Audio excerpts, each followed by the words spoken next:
It's the month of March, and this month, Streaming Things is brought to you by Chester Copperpot, Trey Barrera, Conrad, Luke and Sarah, Dave Malfara, Rabbit Dog in a Barbie Car, Jose Ruben Cruz Rodriguez, Thomas Alexander, Emmy, Joe Velez, Valerie, Stanton Valentino, Aaron Layton, Crystal Trujillo, John Collins Goes, Andrew Gray, Jen Robinson, Kate, Chloe Richardson, Kalisha Reeves, Kiki Newton, Kevin Strother, Jeanette Murphy, Casey McCain, and Enza.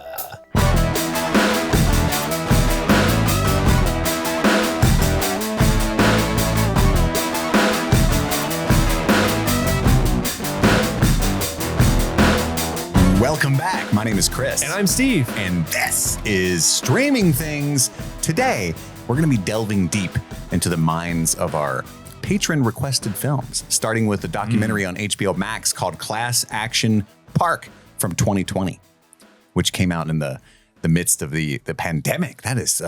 that's right. Everybody was watching this at home in pure hell and fear. Everyone was like, you know what sounds better than being locked in my home during the middle of a pandemic? Going to a park that might kill me. Mm-hmm. It actually does, comparatively, relatively.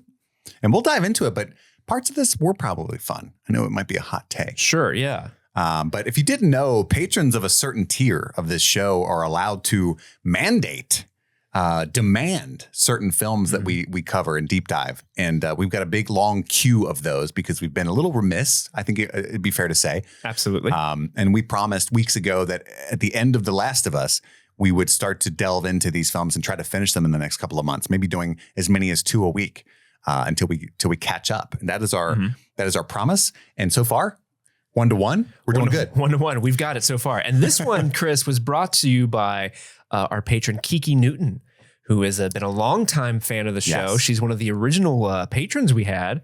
And actually, I had the pleasure of interviewing her for a patron exclusive episode, last summer when you had your baby. I interviewed 5 or 6 patrons on for that month, and she was one of them. And she's just such a lovely person. I was so happy I got to talk to her. I miss her. I miss her every day. And a great taste in docs. Yeah, she loves documentaries. That's one of the biggest things. Like when I talked to her over the summer, she was just really adamant about her love for documentaries and how much she enjoyed watching them. And so it only made sense that when she gave us her chosen film as part of her Patreon reward, it would be a documentary. Mm-hmm. And so for our style, we had kind of waffled on this. Like, what do we do? We're not going to do a scene by scene. That doesn't make any sense, talk about, hey, well, this talking head came out and the key light was just wonderfully accentuating that man's pate. So we're just going to talk about the movie in general, our experience with it, some cool tidbits that we gleaned from it and go from there. But always we'll talk about our overall thoughts about something like that, our experience with it. Did you watch this movie back in 2020? I actually did. I remember it coming out. So years ago. So I'm not from New Jersey. So growing up, I didn't know what Action Park was. We have Kings Island, like a legit, really good theme park. Mm-hmm. Only a couple people die. So I never heard of Action Park but I did see that iconic photo of the Cannonball Loop, which is the water slide that has the actual loop in the middle of it. Loop, yeah. And I remember seeing that years ago and thinking that can't be a real thing. That's somebody, some hillbilly in the middle of Appalachia built that in their backyard and killed some family members when they came over. So when I saw the trailer, I can't remember where I saw the trailer for this documentary. Maybe it was on YouTube, maybe it was on HBO Max. I can't remember, but I saw the trailer and then that image popped up and I immediately was like, wait a minute, that was a real park? That was an actual park that made money, that attracted tourists, that attracted families, and people went through that. I have to watch this documentary. And of course, it's like a pretty funny documentary as well. But did you watch it when it originally came out? I did. I don't remember why, because I want to delve into this for a second too. But let me answer your question first. Yes, I loved it. My wife and I watched it together. It was fascinating because I'm a fan. I at least know who Chris Gethard is. Yeah. As a comedian, and I was familiar with some of his work, and so I was kind of intrigued about that. But documentaries as a whole, I've seen far fewer documentaries than fiction films. Like as far as even if you look at my top 100 documentaries of all time list on Letterboxd, if you go through that, there's a feature on Letterboxd where you can make it opaque everyone you've actually seen. barely any go away when I use that feature on documentaries. And so it's like this thing with me, like I love nonfiction books. So I don't know why, but whenever somebody's like, dude, you got to watch this film. It's Oscar nominated. It changed my life. I'm like, great. They're like, yeah, it's this documentary. And I'm like, oh, okay. And part of my brain's just like, nope. And I don't know why. I don't want to learn. Yeah. It's like, and I want to feel things, not learn them. Like some of my favorite authors are nonfiction writers, like Bill Bryson. Like I devour that shit in book form. And I've loved so many documentaries that I've actually forced myself to watch, but like Minding the Gap. I don't know if you've seen that, but it's a really well-known documentary that everybody always recommends. I could list them off. The only ones I always watch are like filmmaking documentaries. I watch the shit out of those. Same. But yeah, so I don't know why I watched it, but I did. It was very fun times. So, and it's funny how much of this movie centers on discussions about a difference in culture, because like the tone is kind of weird for this documentary. It is. Because on the one hand, it's very serious. Like many children, not many, but maybe 5 or 6 children died and a couple adults, you know, and they were wanton endangerment of children. And at the heart of this, the guy who owned this, Eugene, what's his name? Mulvihill or something. He was a rampant capitalist, right? Like a friend of Donald Trump's, like 80s coke snorting Wall Street kind of guy. Greed is good. Maybe even had mafia ties, right? Yeah. That's implied. Probably paid off some of like the town council to kind of look the other way for some of their, misdeeds. Yes. And so it's like, but it's not, I wouldn't say this documentary is not specifically like an expose about that guy and the terrible nature of this park. A lot of it kind of glorifies, back when we didn't have cell phones and kids actually went out and lived their fucking life and did cool shit. Like, mutilate themselves on a slide. And but this is a weird documentary in the fact that it is very funny. They do kind of point a light at this guy and they're like, he's doing a bad thing, but it was also kind of awesome. And, right. And there's not it's almost a documentary almost made entirely of like anecdotes and like anecdotal stories and secondhand stories. And yes, there's not a lot of hard facts other than like, hey, here's a newspaper clipping that said this person died. And here's like towards the end, it kind of gets a little bit more, hard facts, but everything else is basically like, oh man, I feel like people were doing this. And it's kind of strange in that way, but you sense the vibe of what this park was and what it meant to people. And it meant a lot to the people that grew up living around it. I think the reason you get that sense is that the people that they're interviewing are also conflicted. Yeah. Because typically, I'm not a documentarian or somebody who pretends to be an expert on documentary, but I've read a lot of work from people that are. And the main thing is like the point of a documentary is not to point an objective look like the news is supposed to do at an issue. You're supposed to take a stand with your documentary, right? And come out with a thesis and then make that clear in your film. And I don't think this movie does that, but I think it's kind of on purpose in and of itself too, because a lot of people they interview do think like I had a lot of good times there and it was awesome. And then there was a point in the movie where I was kind of like jealous I had never been there, and I was reminiscing on my childhood a lot. I'm kind of a 90s kid, but I did kind of grow up in that no cell phones era myself. And I was kind of nostalgic for that and thinking like, yeah. And then it got to that scene toward like the like what I would call the third act, where they interview the family of the first death, in an extensive way. Mm-hmm. And all of a sudden I'm crying and shit, like talking to his brother about how he was supposed to be the best man at his wedding. But and he died like, what was it? Days before the wedding. 2 days before what would have been the wedding, and they still had the wedding, it looked like. So I had my other brother be the best man. And I was like, oh, well, I guess you booked all that stuff. I get it. Yeah. So yeah, like tonally, I was just like, why am I crying now? I was just like laughing. It's all over the place in a way. I think overall the tone works because it is fun. I think it kind of works to the way the film portrays itself is how I think everyone thinks of that park. They did have a good time. They are nostalgic for it, but in hindsight, it's kind of a nightmare.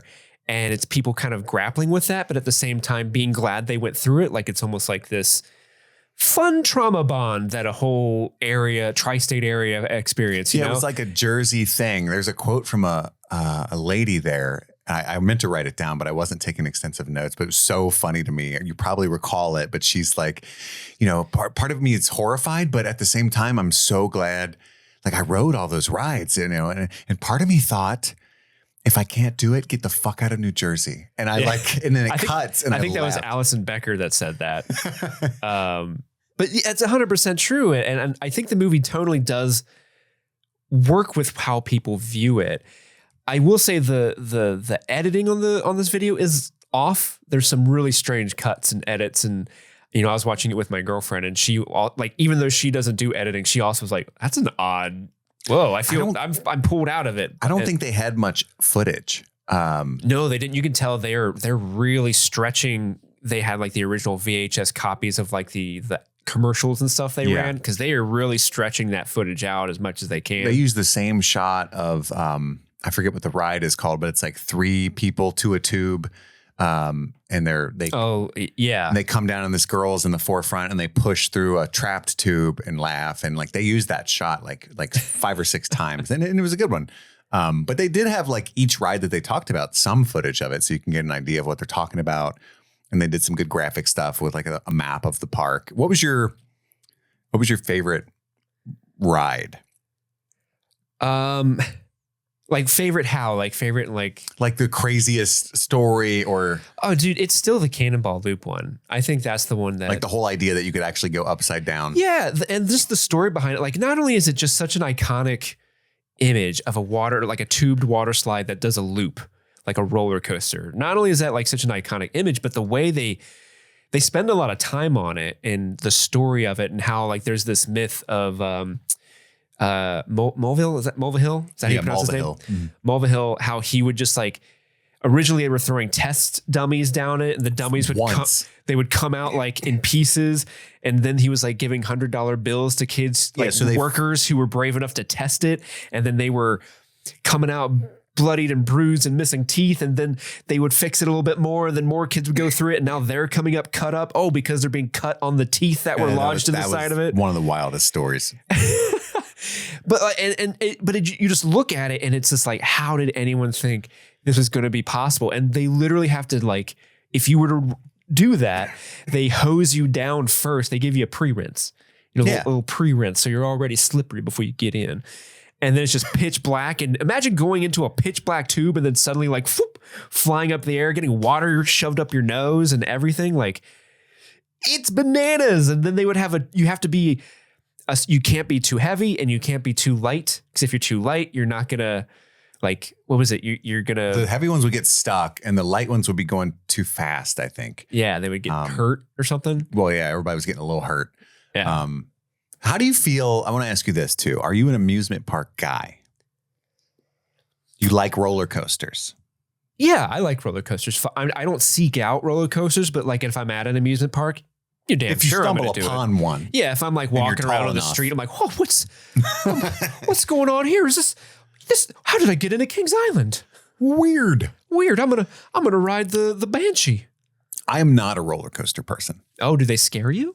I didn't know this. Apparently. Well, I was very poor as a kid, so I went on one field trip to Kings Island.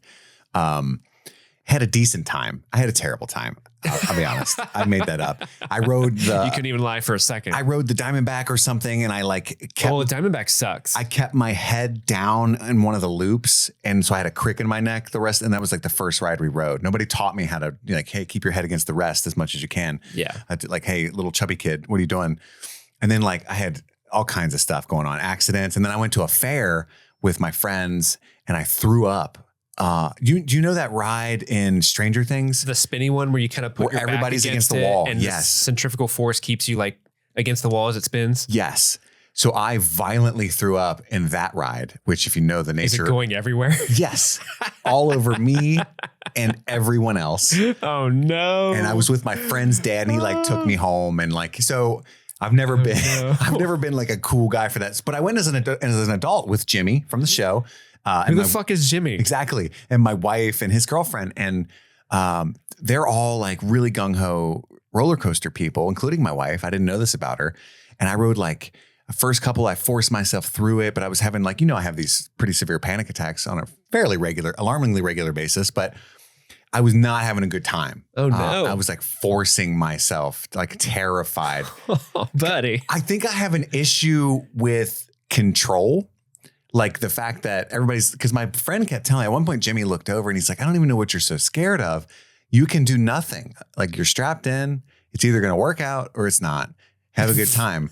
And I'm like, that is the source of my fear, like. What if it doesn't work out? I don't even like riding in the passenger seat of someone else's car. I prefer to drive because it's like if we crash, I can control whether or not we crash. Whereas, you know what I mean? Yeah. It's just a weird thing that I do. So that was a miserable day. And so I was getting kind of like jealous of these kids watching this movie. But part of me is like, I know myself well enough to know that this is my eighth circle of hell. Because like you would not have fun there. No, actual water parks that exist today that are like regulated still kind of hurt and shit. Like when you're going down slides, they scrape your butt a little bit. So we live close to a water park called the Beach Water Park. I think they closed that down. Oh, did they? During the pandemic. Probably for the best. But I remember there was a slide that went almost vertically down. Like it was nowhere near as tall as what you see in Action Park because it looked like Action Park also had something like that. But it had that where you would leave the slide for a little bit while you're falling down and you'd hit it crashing down. Yeah, Kings Island has those in their water park. No, fuck that. Why would I want to do that? I did that once. It was fun, but like the floor falls away beneath you. You get in this tube and they go burn, burn, burn. And then the floor opens and you're gone. Yeah. It's scary as shit watching other people do it as you're waiting. But it was awesome. But like some of those slides, they've got little where the pieces of the tube connect. There's a seal that isn't perfect and it scrapes your back and stuff as you're going down. And I'm a pussy. So I'm like, after doing that stuff all day, I'm like, this kind of sucks. I'd rather be watching a movie, Right. I'm just that guy, except for so like I was a really sheltered, quiet kid. All I did was read books and play with Ninja Turtles until it was way too late in life to be playing with Ninja Turtles. And then from like 14. Yesterday? Yeah. From like 14 to 23, I was an absolute insane person because I was so drunk and high and I was so angry at myself for being so sheltered and quiet throughout my childhood that I jumped off like giant cliffs and stuff all the time. I was always doing bonker shit for attention, to be the craziest guy out there, just like to be the opposite of who I really was in kind of a rebellious way. But then back to it as a sober adult, I go back to Kings Island and I'm like, I think I like roller coasters. I do not, That's why that was a surprise to me as an adult because I'd spent so many years partying and just doing crazy shit. I was like, actually, none of this is me at all. I'm very nervous right now. I don't like this at all. Yeah. I have a scary roller coaster ride story, actually, from Kings Island. Which one were you on? The Beast. The largest wooden roller coaster in the world, Steve? That the very same. The very same. I love the fact that it's wooden in the name. That makes you feel good. Yeah. And Built then they're by like Benjamin Franklin. And then they're like, hey, let's make another one that has a loop in it. But that's not the scariest part of it. The scariest part is that one will crush your nuts. Son of Beast. Yeah. That ride was a disaster. But I've never ridden either of those because they terrify me. Son of Beast sucks. That's what I heard. That's why they destroyed it. They tore it down. Yeah. And it did not last. It was only around like 12 years or something. No, not long. It would just destroy dicks everywhere. Their new one is awesome. Banshee? No. I love Banshee. That's the replacement of Outer Limits, right? It's just the same one. I don't know. I think. No, it's really smooth. It's Orion.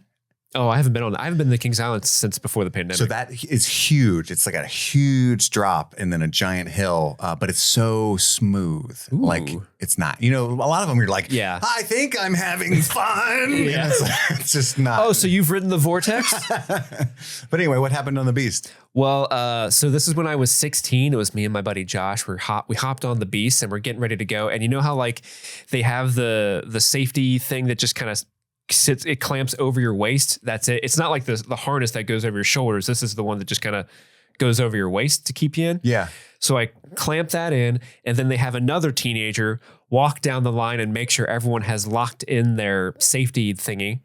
And when he checks mine, he actually undoes it. And so he pops it open, but doesn't realize that's what he does. And then he goes, all good, and gives them the signal to start it. So I'm trying to lock it back in, but it won't lock anymore. So it's just not doing anything. So I'm like, wait. And my buddy Josh is also like, hey, hold on. But they didn't hear us or didn't care because they are also teenagers. And so we start the ride, and I can't buckle myself into this cart. This is my nightmare. We're going up the hill, and we're freaking out. I can't get this thing to lock in. Is it a two-seater? We were both in this situation? Yeah. So, well, his locked in. So it is a two-seater, but he has one. He has his own harness thing that's keeping him in. Only I'm the one in danger. This is the thigh one, right? So it goes over your thighs and lap. Yeah. And so we're frantically trying to get up there.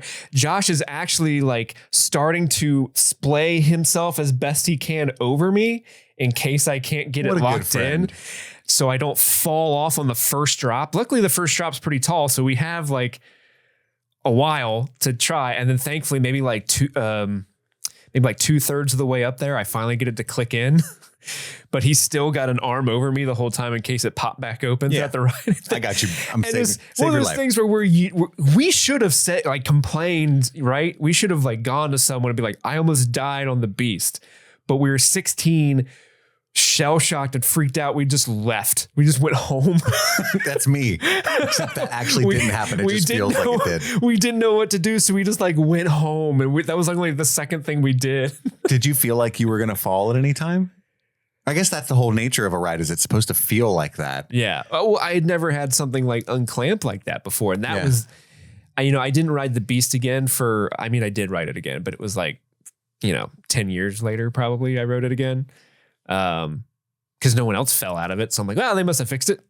That's so funny. Cause that's the argument I had with Jimmy that day at one point, cause I'm kind of being what they call a hater. I'm sipping the haterade I'm sipping the haterade all day, I go on like 6 or 7 roller coasters and then I snap and they're like, let's ride this one now. And I'm like, I'm not. And but it, like, the thing that made me mad, cause I have a temper, you know that about me, but it was like, I just want to sit here and eat some fucking Dippin' Dots or something. Like, I want to be supportive of you guys. The ice cream of the future? Yes. And like, they're like, no, you got to. And like, so they're pressuring me, Yeah. And then I snap. And then Jimmy, alone. Yeah, exactly. Like, you ride the fucking ride. I'm going to sit here and stare at these fucking, I don't know where their parents are, but I don't know what's going on, and then, and then Jimmy said something. Who's like, is Jimmy? He was like, it's perfectly safe. And I'm like, no, it's not. Because who's making sure all of the safety procedures are being followed? Teenagers. A minimum wage, stoned out of his fucking mind teenager. That stands between me and a gruesome death, or even worse, maiming. Yeah. Like, there's a girl at that theme park whose legs were cut off by one of the roller coasters. That was a Kings Island thing that happened, right? Shit like this it's rare, but I have bad luck. It's going to be me, So I'm with you, man. You kind of speak to a thing where I feel like all amusement parks have a sense of danger to them. I don't know if there's a theme park in the world that hasn't had someone get maimed or killed in them, right? It's just a matter of, I think with this specific park, the Action Park in New Jersey, there was a frequency issue of people dying, but also no effort at all. Also, everyone who went there supposedly got injured. Like, there's a clip from, I think is it from Kimmel? Yeah, Jimmy Kimmel goes on there briefly. And he's like, everyone in my family got injured at Action Park. Well, that's what Gethard says. Like, when you get back to school in the fall, everybody's got bandages and scars and stuff. And you would just assume it came from Action Park. And then sometimes they'd be like, no, I fell off, I was skiing. And it's like, oh, you just assumed it was Action Park first. And they had that like weird alcohol iodine spray that was so painful that you get a prize for staying in the circle, which only 2 people did. And they only got a pen. My favorite story is when Gene Mulvihill came up with the idea to use a fake cattle prod on people that didn't have tickets. So he staged a killing of a guy with no ticket to let the rumor get around not to sneak in. Yeah. And it was actually like in the news for that, like for killing a kid.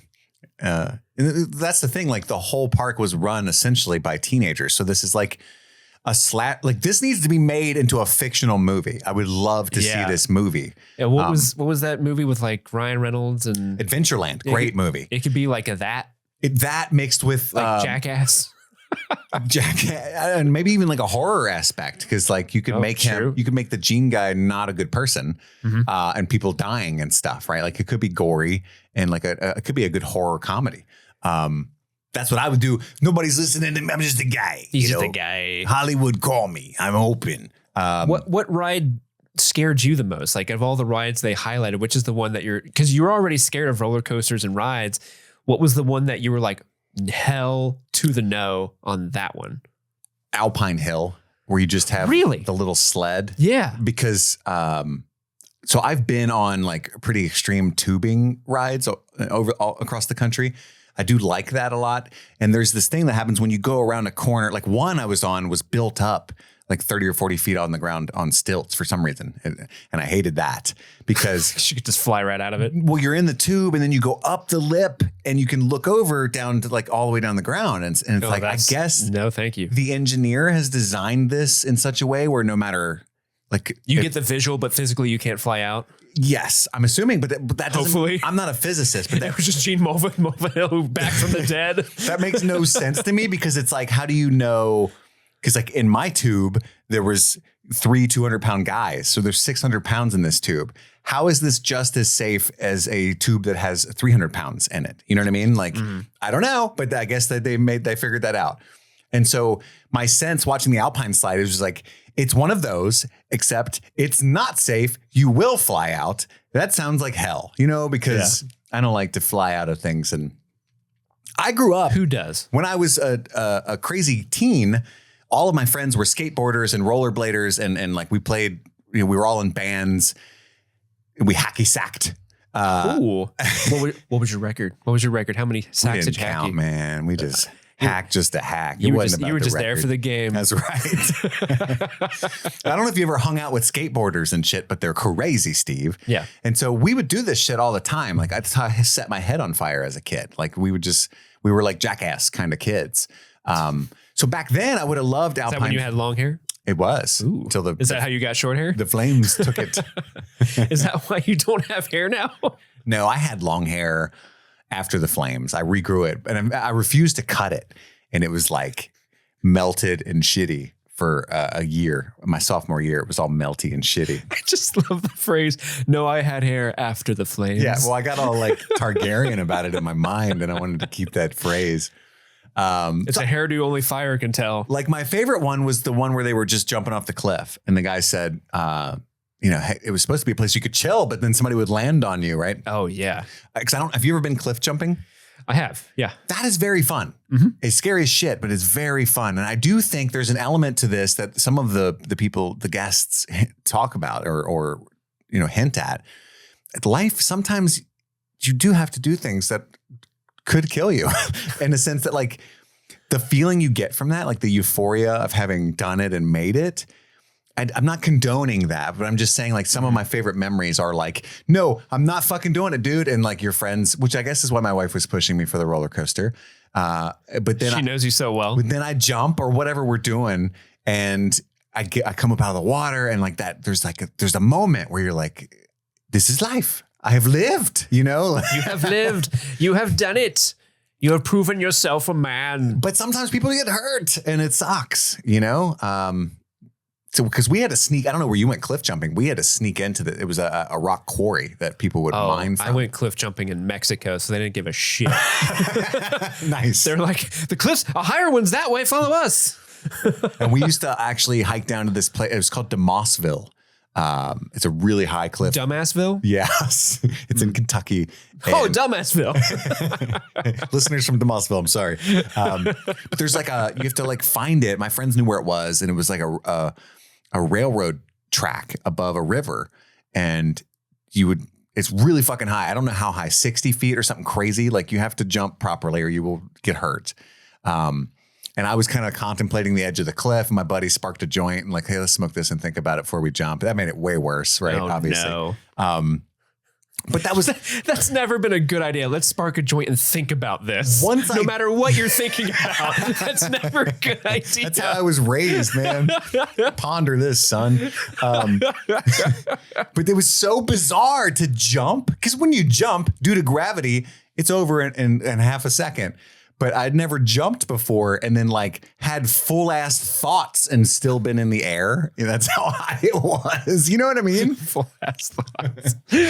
But it was fun, man. It's exhilarating to live that way. And I think they captured some of that, It made me, because I'm in my 30s now and like I love my life. I love my wife, my kids.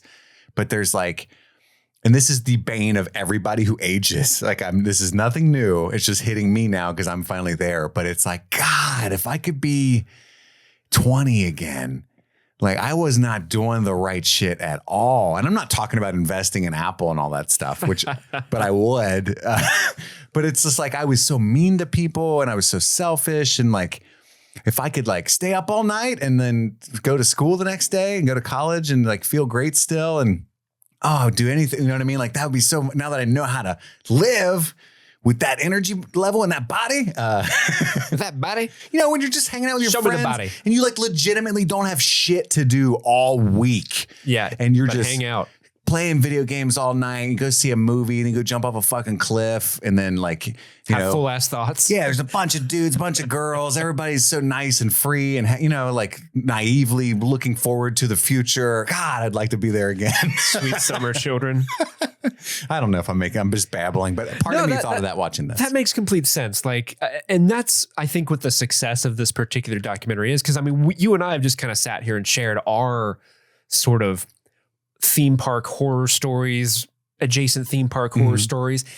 And those are always fun to talk to people about. And that's basically what this documentary is. It's like an hour and a half of people sharing mostly fun stories about their youth and how crazy it was. And it's all very relatable. Like the idea, like at one point they're talking about how the employees would like they would save all the money they found in the bottom of the pool or something. And then at the end of the summer, they would have like a huge like employee party where they would get trashed and they would sleep overnight and then wake up and go lifeguard the pool. Like, yeah, you're fine. Yeah, dude, like it's like they're all banging each other and getting drunk and high. In and the like, fuck shack? Yeah. Like I miss those days, you know? Those were fun times. But it's because as a child, as a young person, as a kid, that is such a wild, crazy moment that we all cling to and adore. But as you get older and as adults and you see that happening, you're just like, ugh, this isn't smart. This is why people are getting hurt. This is why people are dying. And yeah, it's like Chris Gethard said, like the fact that 2 people died in the wave pool is fucked up. A wave pool. Yeah, right. Like, well, it's even that's weird, but like it's like the fact 2? Yeah. Why does the ride still exist? Yeah. After the first one, right. You know? The thing that gets me is the person who got electrocuted in the kayak ride. Yeah, that was one of the saddest ones. Like, that's the one where it's like, how in what world should there be a live wire? Because the reason why there was electrical wire, and so it was like a little... It was a fan. It was supposed to be a lazy river or something, but no, that was a different ride. But there was some type of like river and you would be on a kayak and they had like underwater fans that would simulate current. Yeah, that would simulate a current. And I guess there was a current, but one of the fans shorted out and like it was putting electricity in the water and somebody like fell out of their kayak and got too close to it and got electrocuted and got into cardiac arrest because of it, which is awful. It's terrible. And it's like, why do you put a fan in water? Why is there electricity in there? Especially outputting wattage that would kill somebody. Yeah, part of it was Eugene Mulvihill's like skirting of all rules and regulations. Part of it was the era. You know, they talked about it being the Reagan era where it was kind of free and it's all about Reaganomics. Yeah, that kind of stuff. And yeah, so it was just the perfect storm of those ingredients. Because the park died in 1996 and it still exists as a water park. I forget what it's called, Mountain Creek Water Park is still there in Jersey in Vernon Township, as far as I know. It's owned by a former employee now. Yep. That's what they said at the end of it was a guy that worked there. It's just like walking through. Oh, I took so many people to the fuck shack. He called me Dirty Mike. Can't give this place up. Best years of my life right here. Thanks for the F shack. I put a monument where the fuck shack was. I built a statue to Stacy. And Pam and Marty. Hello. I would often frequent Action Park. It was one of my favorite places to frequent. I can imagine you would have season passes to this place, but just to watch. I had the VIP passes. I didn't have to wait in a goddamn line to get on Cannonball Run. Mm-mm. I just really, you know what? I didn't even ride the rides. All I did was I popped a chair, sat there, and just looked at all the children being mutilated. They weren't fighting. They were having fun, which kind of put a damper on things for me, but how else are you going to spend a Tuesday? Sure. It's a good thing when the lab's closed for the summer, you know? Because it's like a school, and I assume you're on sabbatical. Yeah, we're on school time. Because it's mostly children. They have to go back to their families. The ones that don't work out. The ones that survive get to go back to their families. That's what happened to Seven. Mo, Marty B, don't you change one bit. Well, he's dead now, or he's still laying in the desert. That's our head canon. Yeah, he's still out there with a hole in his head. He zooms us from time to time. So speaking of the Alpine slide, that was the one that kind of. Did that not scare you? We kind of veered off of that, but I mean, that's terrifying to me. It didn't, because I've ridden stuff like that before. Like, I think there's a thing very similar to this in Gatlinburg, if I'm not mistaken. There's like a Dolly World. No, not Dolly World. It's you like, ride her breasts. It's like a. Hi, honey, get on. Tit slide. No, there's I forget what it's called, but it's in Old Gatlinburg, and you take like a ski lift up to like this little resort that's on the top of the mountain, like Uberville or something. Oberville. I've taken the sky lift, but there's no slide up there. But there's like a ski resort up there. There are some like indoor rides, but there was like an alpine slide type thing up there, and I remember riding that and not thinking it was like that scary. So when they had this up there, I was like, really? Well, I guess it just depends on how the turns move. They move rough. And I love the idea how people would get on the lift to get up to the top. That was the one with the first death. It was, yeah.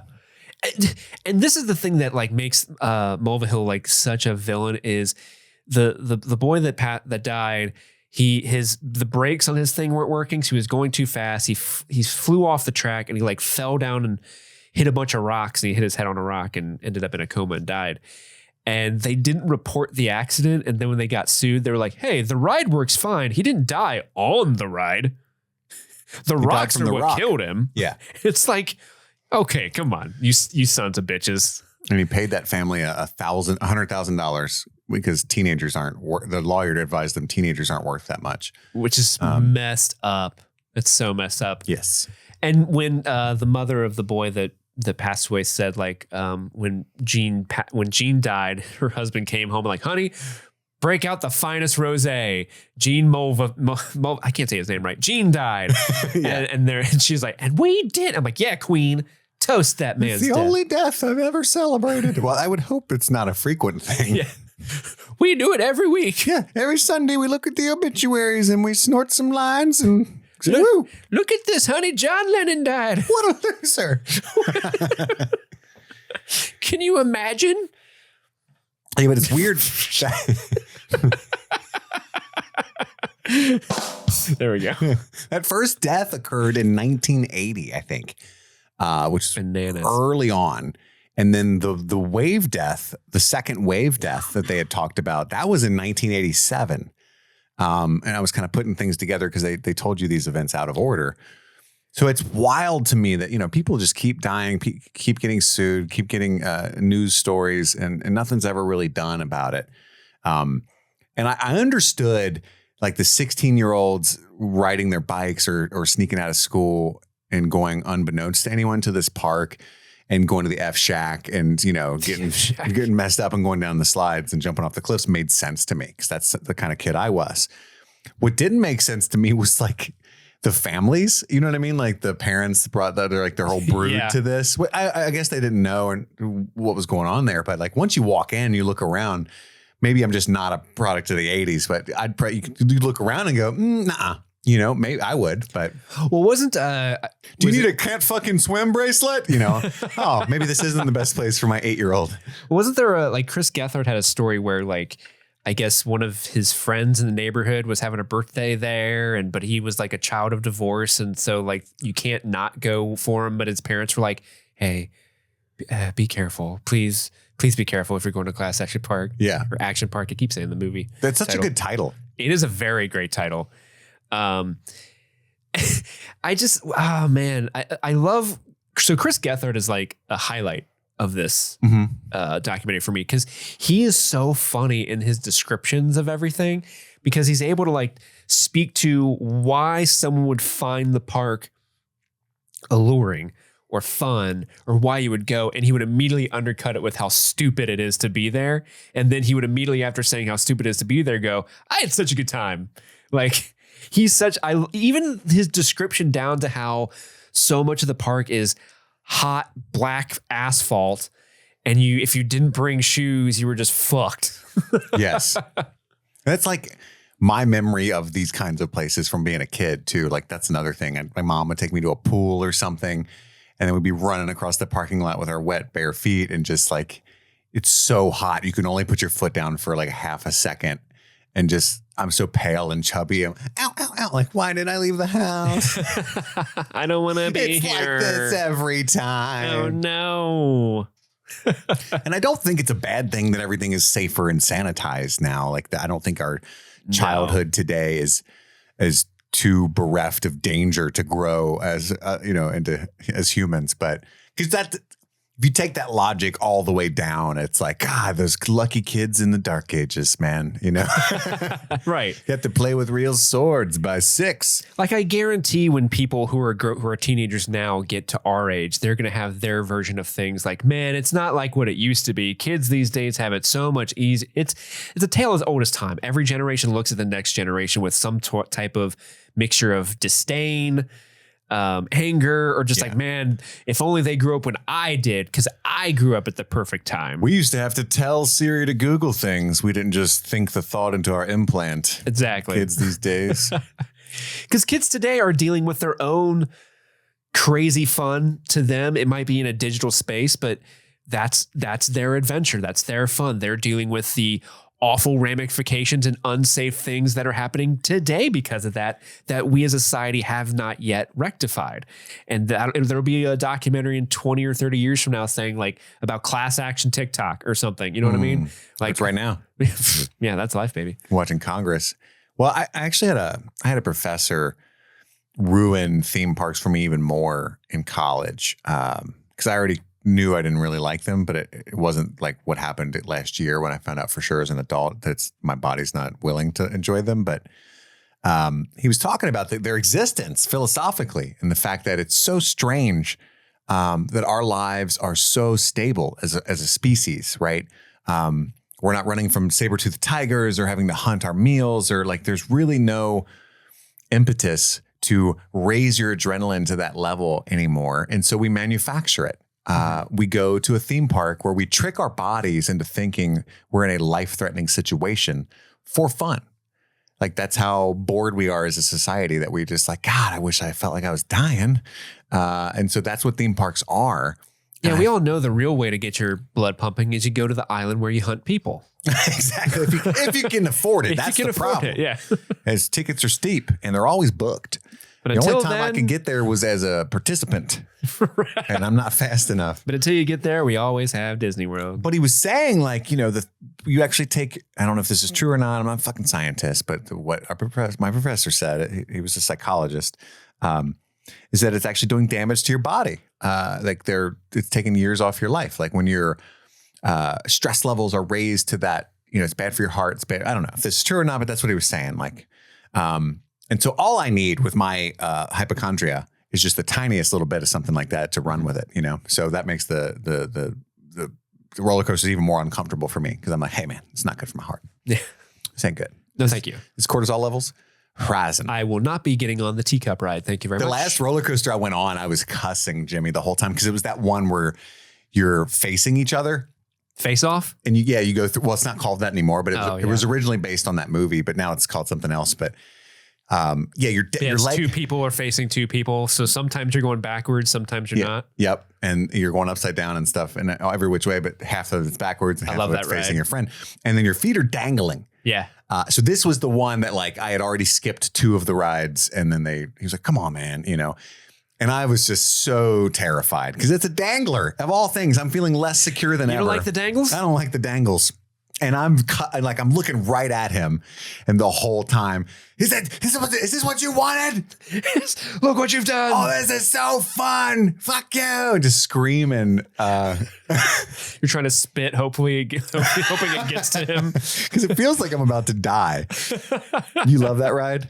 Actually, that is one of my favorite rides at Kings Island. That whole thing. So when they crank you up, and I had the shitty seat, so it's like you can't see it if you're not watching the YouTube, but you're at this angle and they crank you up facing down to start the ride. Yeah, because you go through the ride and then you come back through it again. And you're like I don't know if it's hundreds, I think over 100 feet in the air at this point, right? It's not a super tall coaster, but it's probably 100. They back you off the property and it's like, it feels like it's far. Yeah. And what's holding you is that chest piece, because you're sitting on like a bicycle seat with your feet dangling. But at that angle, what's holding you is all your body weight on this chest piece that some 16-year-old locked into place. And you have to wait so that's the worst part for me, is always waiting for the ride to go. Like when you get to the apex of the hill or whatever. So I'm just sitting there staring at him. Like, I hate that, man. Like, I don't trust the technology. So I'm like using every ounce of my strength to actually hold it there, even though that's not necessary. So I'm just an anxious person now. It's like even on regular roller coasters, I'm holding the thigh lock thing down. Those things can pop open as we discovered when I rode the Beast. Yeah. So your experience is like in my head every single time. I don't think it's going to work. And I just proved to you it can happen. And it might not even be physically possible to fall out of a cart on a loop, like centrifugal force. Why? I have no idea, but I feel like it is. I think it's possible. Yeah. I don't know how many. It's definitely not ideal. I don't know how many G's you got to be going. Yeah. 10 G's. Anyway. So I also wanted to kind of bring up, the thing that grossed me out the most in this documentary was when they were talking about Motor Park. And so they had like these gross go-karts to spew out gas, and they could like jerry rig them so they can go over like 70 miles per hour on the highway, and the employees would go take them out. But then they had these like motor boats that were in a lake that was infested with snakes, and also like would kill fish constantly because they were always leaking oil. So it was this gross, putrid, disgusting lake. Well, even the wave pool, they said that they had to get everybody out to check for bodies. Yeah. And it was hard to see because of all the human waste, blood, muddy runoff from a nearby hillside, and other bodies they missed, and something else. Yeah. I can't get through all the bodies to see if there's any bodies. The detritus. It's gross. Yeah. Do you like a wave pool? I like waves. I don't like wave pools. I'm the same. I think if I was in a wave pool, that one looked fun. Just me, I'd be into it. That's another thing. I'm not a scientist. They said in that documentary, it's like, it's not like the ocean because that's salt water. So it's not as buoyant. I didn't know that was a thing. Yeah. Salt water. Oh, that's why, like in Stranger Things, they make they put the salt in the bathtub so she can float. Yeah. It makes you more buoyant. I never fucking thought of that, bro. But also they're like pumping out like ridiculously large like 20-foot waves in this wave pool. Do it. That isn't as buoyant. So of course people are going to get sucked under and drown and all that stuff. Yeah. Some of them and there's also like, they crowd it with like 500 people in this pool. Yeah. He said shoulder to shoulder. And some people were in the death zone.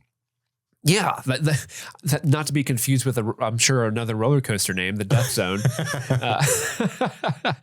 But like, wave pools are weird for me. Like I like the concept of them, but it's the fact that there are like so many other people in there with you that freak me out because I don't trust other people.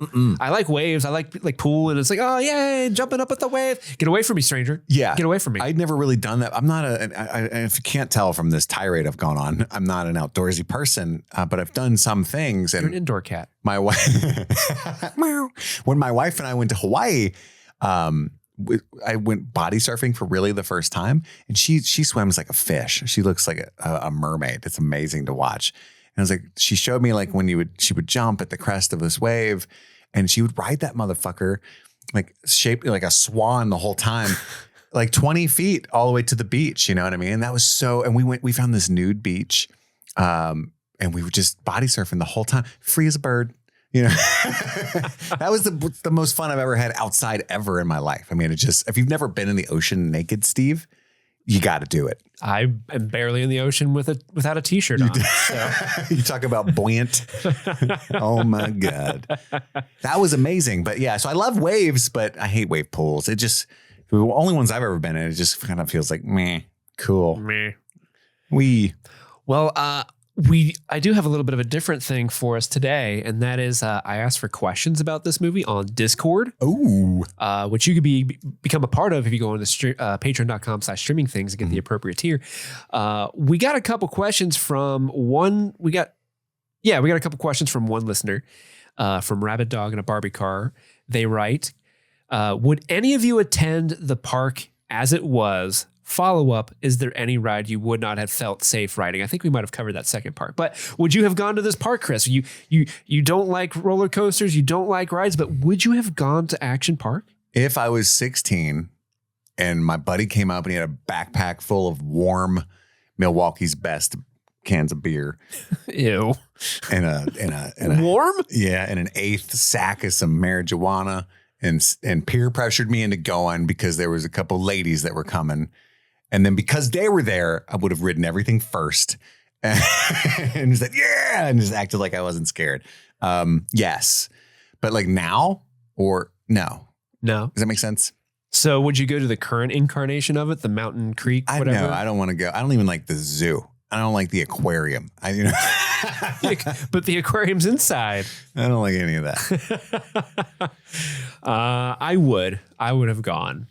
I definitely would have gone when I was younger, just because, there are so many dumb things I did as a teenager, specifically just to kind of like, oh, I did a thing. Yeah. Yeah. Like everything in my life was just so I could say I did it. I hated it during, you know what I mean? Yeah. I think I might have mentioned it briefly at some point on the podcast, but like when I was younger, I was the kid that people would dare to do shit. Me too. And I would I was the crash test dummy. I was like, you give me $0.25, I'll do it. And like, I wouldn't do it for free. Like you had to pay me. And I was the same way, but that was weed I was talking about. Yeah. I need $0.25. But I remember like during track practice, they would be like, hey, go up on the 6 foot tall, whatever the fuck it was, the concrete barrier, and then do like a front flip onto the ground off of it. And I would just do stupid shit like that. And, so of course I would go to Action Park and like do the Tarzan thing, the Tarzan swing and all that stuff. I would 100% have done that. Would I do it now? Probably. I probably would, at least for the people watching. I mean, the Tarzan swing alone, they talked about how people would like pull their shorts down and flash people and all that. And then like they would just get heckled if you didn't dive into it properly. Oh, I remember that. Yeah. Pussy. You big pussy. You did it. You did that terribly. Like get out of New Jersey. That might be fun just to put up a lawn chair and just watch happen, you know? But Rabbit Dog continues, or I'm sorry, did you want to answer ride you would not have done? I just want to back up a little bit and say, wherever there are people who frequently drop trowel and flash their balls, you are excited to pull up a lawn chair and watch? Is that what you said? I mean, I stand by what I said. Yeah. Great people watching. Let's keep going. I would bring like little scorecards like I was in the Olympics, like 6.9. Nice. 7.8. I like that. And they're like, I haven't. First. Thank you. And they'd be like, I haven't jumped yet. I'm like, I saw your junk. That's what I'm rating. I'm not rating the jump. I haven't jumped yet. Junk to jump. All right. But is there a ride you would not feel safe at all? None of them. None of them? What? Okay. A harder question. Is there a ride you would have ridden? Like I said, if I given a couple of people I had crushes on and a little bit of booze, all of them. But I like the one that shot tennis balls, those tanks. Yeah. You know what I mean? Yeah, those look fun. That seems fun. Weren't people like lighting the tennis balls on fire? And that's what do you think happened to my hair? It's that kind of shit. Yeah. And I like that one a lot. I like the idea of that. I've had some good fun on go-karts, but I've never had one. I've been on some serious ones before that go like 40, 50 miles an hour. Mm-hmm. And that was even like tough. Like the rumbling of it is like pretty painful to your forearms after a few, like you got to, it's a lot to keep those tiny things in control when they go that fast. So I can't imagine being like going 70 in one. Like that would feel crazy. Absolutely. And I do like cliff jumping. As long as no one's beneath me. Yeah. Or jumps on my head. I would definitely do cliff jumping and like Tarzan swing. I think the Tarzan swing, because it goes into like an actual like natural the spring water, that was cold water. Cold, and people could go into shock from it. That's no joke, man. Like I remember I did the Tough Mudder run a couple years ago, and one of the obstacles was they had like a shipping container that was empty and they filled it up with just pure ice water and you had to dive into it and swim to the other side and get out. I've never felt pain like that in my life. Like you just think like, oh, it's going to be cold, right? Yeah. But then when you get out of it, like literally like my balls hurt. Like we literally like got out of that and just laid down on the ground for a solid 5 minutes. Like, why? It didn't make you feel better. Like people do those ice baths, athletes. No, it was awful. Yeah. It was painful. All the people on the TikTok do that every day in the morning. Oh man, their balls must hurt every day in the morning. It's better than coffee. And then Rabbit Dog from Discord also continues, not a question, but a statement. I have done the Alpine slide in Gatlinburg, Tennessee. Oh, yeah, I was just talking about that. As a child, and it did terrify me. Multiple members of my party came away with skin burns. I feel like a full throttle type person, but I was going so slow with my brake on so hard that I almost got crashed into by the people behind me. Yeah, but I'm glad there are brakes, except for the guy that died because his didn't work. Well, yeah, because people would go on the lift and you had to carry your little cart with you up the lift, and then they would like dive bomb people with them. Like they would drop them off the lift and try to hit people. No wonder those things are broken. They just kept getting dropped from above. People are, dude, you 80s kids from Jersey.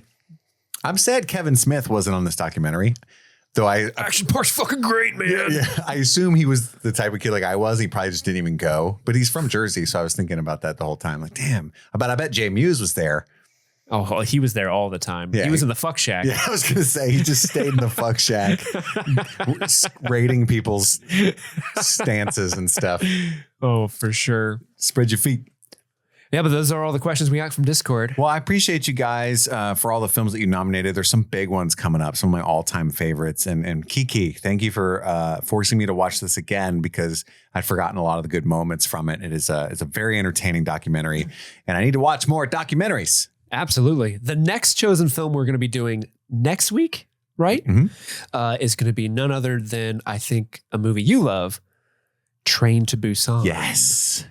The zombie movie. I've seen this like 20 times, but it's been a year and a half or so. I've never seen it. And it hasn't been out that long. I love it. And I own the 4K Steel book. I think it's 4K. It's definitely a Steel book. So I'm excited. I haven't even opened it yet. So yay. Yay. Yay. There's a sequel called Peninsula that's not as good, but if you're just like a zombie fan, I do recommend it. It is fun. Awesome. Well, I'm looking forward to see it. That one was nominated by Jordan. Never seen it? I've never seen Train to Busan. No. Thank you, Jordan-esque. Thank you, Casey. They're the same person. Just people are like, just in case people are like, who's Casey? Yeah, I feel like I'm close enough with Casey now that like calling her Jordan-esque is just like, that's not her name. No, you know it's what I mean? Casey. It's Casey. It's like that song. That's not my name. That's not my name. Yeah. They call me Jordan-esque. It doesn't fit. Thank you to everybody who listened and look forward to this. We're going to be knocking out, again, at least one, maybe two of these each week. We got Train to Busan next. And then what's the Matrix is coming up quick, isn't it? Train to Busan, then Grind. Jake's going to be so happy. I actually have never seen that. So those are the next two. We might even be able to do both of them next week, Steve. I'm just not sure yet. Do you want to hear a handful of what we got going? I would love to. We got Grind, Tombstone, Robin Hood Men in Tights, Silence of the Lambs, Barb and Star Visa Del Mar, The Outfit, Fifth Element, John Wick, Pokemon the first movie. Oh God, yes. Scream. We have A Night at the Opera. We got a bunch of stuff. I'm really excited about a lot of those. Yeah. That's going to be fun. So that's all the next couple of months. Look forward to that during our Yellow Jackets coverage. We don't know what our big tentpole thing is going to be after Yellow Jackets, I don't think. So we'll have to figure that out, of course. But as always, just be kind to each other and thank you for tuning in. That's all the time we have for right now.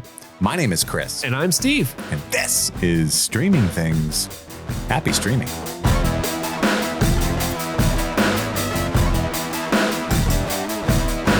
Oh, it's Sniper Tone here, and I've been instructed by the boys via radio to read you the brand new patrons in the month of March. These are people who have an extra set of mirth in their hearts, and they are truly the last line of defense between Streaming Things and a total economic collapse. So in the Try Before Deny section, I want to thank Luke and Sarah, Conrad and Trey Barrera. In the Marty B VIP section, we're thanking Tamara, Oh, Tony's going to mispronounce this one, that's for sure. Jer Latanowitz. Oh, I mispronounced that just like I misfire my rifle. Brianna Bernard, we thank you. Elizabeth Palmer, Josh Stitch, and John Ricker. Oh, thank you all so much. In the chocolate pudding producer sections, we have Lair Gillis, Maha Axholt. I probably missed that one too. Thank you to Jordan C., Kelly Shartner, Natalie Cleland, Sonny. Oh, it has not been sunny here in quite some time. Thank you to Wayne Yopst. Oh, I think the world has passed Tony by. Tony does not know what that word is. Yopst. Thank you to Shotzi, Brock Borick, Alicia Takahashi, Gabe, Quentin Vassa, Teresa Schwemmer, and Rob Westendorf. And last but not least, we have our friends Don't Lie to thank. Those friends are Taj Allah and Melissa Worcester. You know what? Old Tone used to shoot a Worcester back in his day. Or was it a Winchester? I don't know. I'm Sniper Tone and my mind is frail. I got to get back to protecting Kansas City. What? It's already on fire. Oh, Tony, you done it again.